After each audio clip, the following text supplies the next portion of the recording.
Matagumpay na naipatupad ng Lapu-Lapu City Police Office ang seguridad sa Ironman 70.3 race na ginanap noong Agosto 10 ng taong kasalukuyan sa Lapu-Lapu City, Cebu sa pamamagitan ng pagmumobilisa ng mahigit 600 katao upang matiyak ang kaligtasan ng mga atleta, manonood at ng buong komunidad. Pinangunahan ng LCPO ang deployment ng mahigit 300 uniform personnel mula sa Lapu-Lapu City, Cebu City, Mandawi City at Cebu Police Provincial Office, katuwang ang 268 friendly force multipliers mula sa mga grupo tulad ng BPSO, CCGI, RTC, PCAF, Guardians at AKHMI.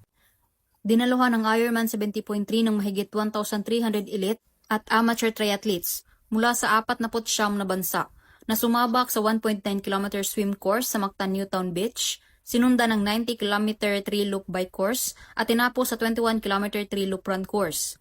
Nagdagdag saya at kulay sa kaganapan ang Reyna Bulak na fun ride at parade na nilahukan ng 850 katao, gayon din ang Iron Kids event na kinabilangan ng mahigit 500 batang atleta.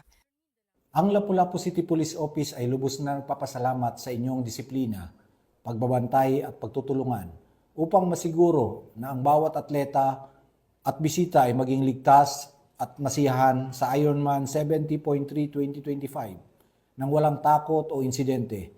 Muli nating pinatunayan na ang kaligtasan at pagkakaisa ay pinakamalakas na haligi ng ating tagumpay. Patuloy tayong magsisilbing huwaran at pagbubuklod at malasakit para sa kapakanan ng ating komunidad. Mula dito sa Central Visayas, ako ang inyong Police News Network correspondent, Patrolwoman Flora May Azares, alagad na batas, tagataguyod ng Balitang Pulis.